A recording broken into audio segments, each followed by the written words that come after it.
黒澤さんと七人の侍をやる時にね、一番最初の企画はある侍の一日っていうのをやる予定だったわけで、これは侍が朝起きて、顔を洗って酒焼きそって髪を言ってもらって先祖の霊に礼拝して、朝ごはんを食べて着替えをして、友を連れてお城へ登場すると、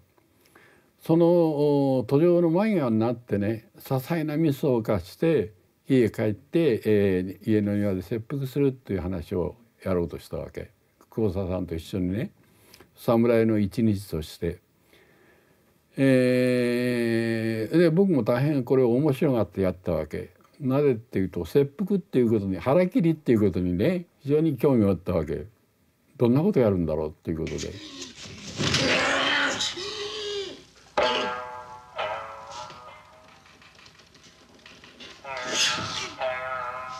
切腹というのは腹を一文字または十文字に切ると。でそれは十文字に一文字ってのは横一文字こう切るわけね。十字に切るってのはこう切ってこう切るんじゃないわけ。腸が出てしまうから。でもう十文字ってのはこう切り回していって、ここで円を打って跳ね上げたら十文字って、これが一つの作法なわけで、こう切り切っていってガッと上げて首を前に出す。後ろから介錯人が首を落とすと。その時から切腹っていうのが僕の頭の片隅にどっか残ってたのね。だからその何というのか、竹内さんという人の小説だって読んだ時にね、切腹の話は切腹の話って昔からやりたいと思ってたんだけども、これいけるんじゃないのかなっていう気がしたわけ。だけど暗い話だしね、どうしてどうに作っていいのかもわからないし、そのままなってたんだけど、たまたま覚えてるのは1961年にカンヌの映画祭に行ってね、そこでこう海の方を見ていてね、ふっと振り返ってみるとね、映画祭にポーランドのカーロイッチという監督が「ニソヨアンナ」という映画を出品したわけで、ニソヨアンナのその縦長のポスターを見たのね。非常に細長い日本ではない縦型のポスターなんだけども、非常に新鮮に見えてね、待てよと思って、なんか俺は切腹っていうのを腹切りは一遍やってみたいと思ってたんだけど、もしそれを作ってね、このカンヌの映画祭に出品するとすると、それはどういうポスターになるだろうなと思ったわけ。そして海の方を見てるとね、切腹座に差し取られの侍が座ってる絵が浮かんだわけ。そういう時、そうか、これでいいんだと、これができる、これやろうと思ってね、それでそのカンヌから帰ってきてね、すぐ書き始めたわけで、僕にしてみると黒澤組の7人の侍で送られたその侍が出てきた感じなの。だから今度その侍が出てきたらね、切腹の座についたら恨み事やもう怨恨と怨念の塊みたいなことを言うんじゃないかっていう気がしたわけ。この映画それでいいんだと。切腹の座についた侍の恨み節書けばいいんだと、そう思って宇治で書き始めたわけね。だから非常に簡単にね、僕の書いたシナリオの中では、最短のケース11日間でできちゃったの。人それぞれの心など到底計り知れるものではない。呵責なき幕府の政略のため、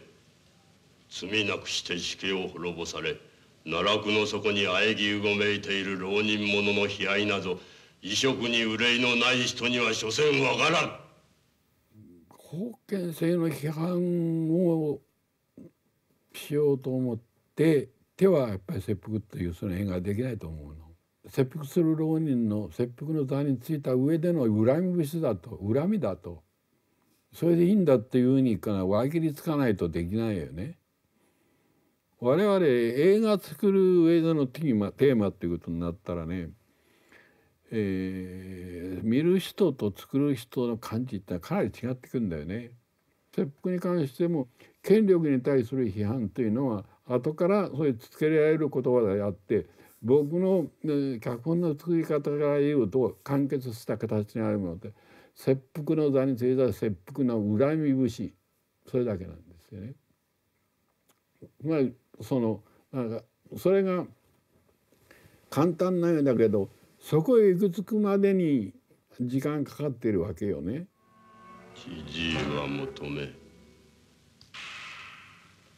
いささか拙者の存じよりのものであってな。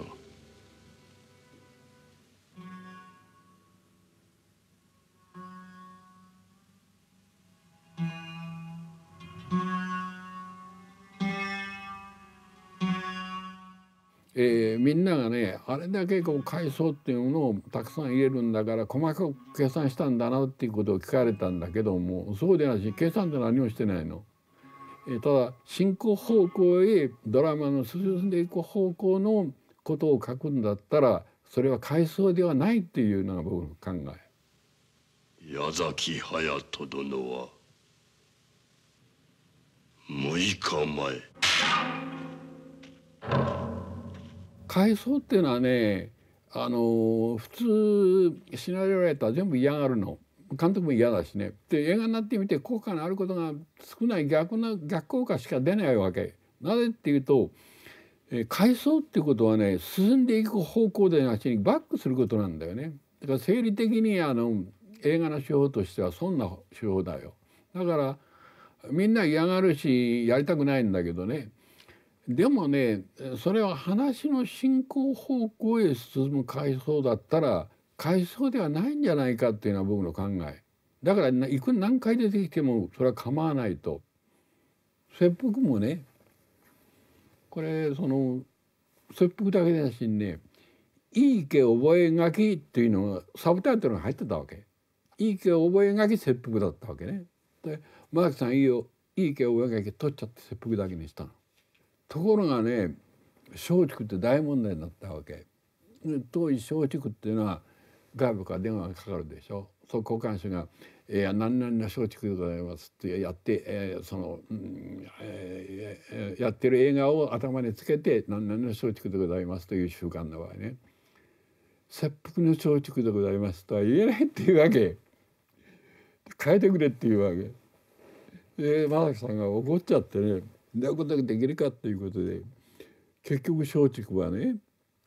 電話がかかってくると「切腹の松竹でございます」って言ったっていう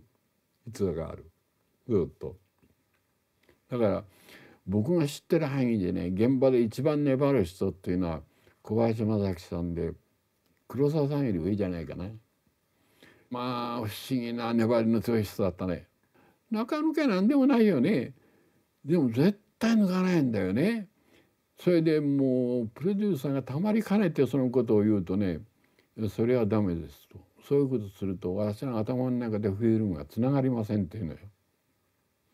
それぐらい徹底してたんじゃない？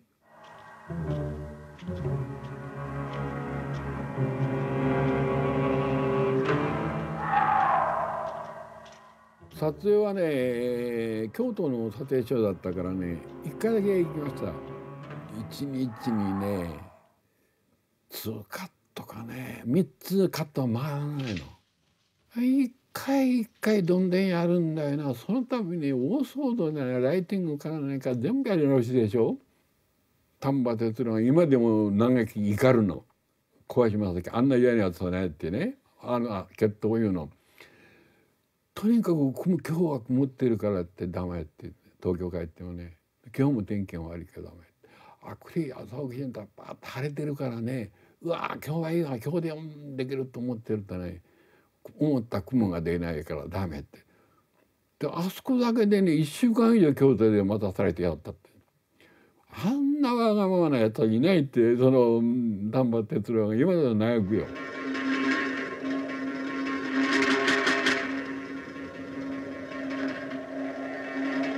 中台君っていう切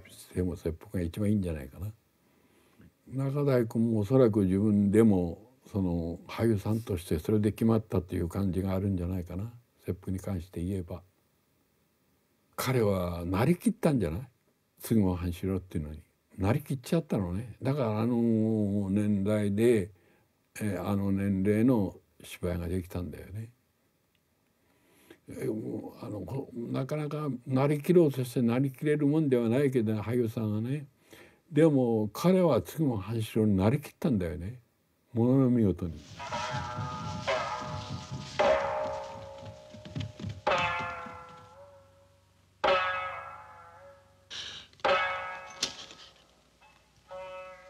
映画が終わった時にね、出来上がった映画見てね、誰だったかな、うまいこと言った人がいるので、